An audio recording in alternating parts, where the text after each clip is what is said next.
उसको अपनी खुशी में अपने घर बुलाओ, अगर उसके घर गमी होती है तो उसके घर में जाओ। ये इस्लाम हमें सिखाता है कि आदमी को एक दूसरे के साथ किस तरह जिंदगी गुजारनी है। लेकिन मेरे ईमानी भाइयों, आज इतनी गफलत हो रही है, हमारे आमाल, हमारी नमाजें बल्कि सिर्फ नाम की रह गई हैं। इस दुनिया के अंदर ऐसे ऐसे लोग घुसने हैं कि जिनकी नमाजें कभी बिना जमात के फौत नहीं होती थी। किताबों के अंदर एक वाक़या लिखा है ख्वाजा कुतुबुद्दीन बुख्तार काकी रहमतुल्लाह के बारे में। फरमाया बहुत बड़े अल्लाह वाले वली थे, वलियों के वली, पीरों के पीर थे।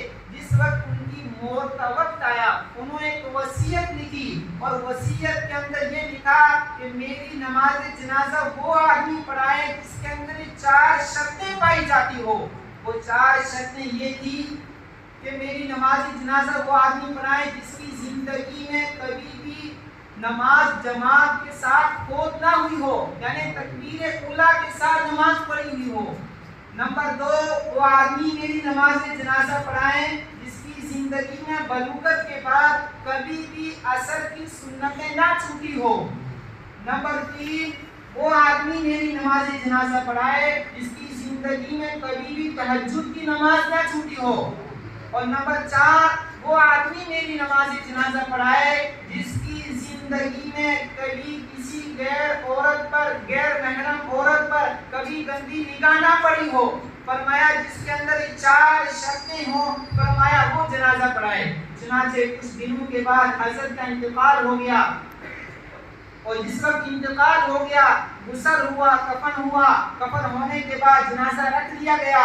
सुबह से लेकर शाम तक ऐलान कर दिया गया कि जिस आदमी के अंदर ये शर्तें पाई जाती है वो हजरत का जनाजा पढ़ाएं। चुनांचे कोई आदमी आगे निकलने के लिए तैयार नहीं।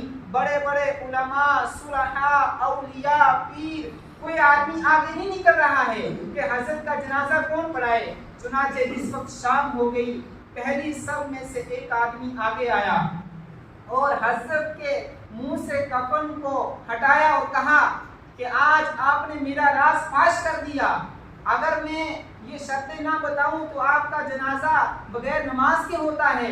अगर मैं ये शर्तें बता दूं तो मेरा राज फाश हो जाता है। चुनांचे फिर उन्होंने बताया कि देखो, जिंदगी में कभी मेरी नमाज जमात के बिना नहीं हुई। और नंबर 2, जिंदगी में मैंने असर की जो सुन्नतें थी वो भी पढ़ी और जिंदगी में कभी मेरी तहज्जुद की नमाज भी ना छूटी और जिंदगी में मैंने कभी किसी गैर महरम औरत को भी नहीं देखा। वो हजरत कौन थे? फरमाया किताबों में लिखा है हिंदुस्तान के बादशाह शमसुद्दीन अल्तमिश थे।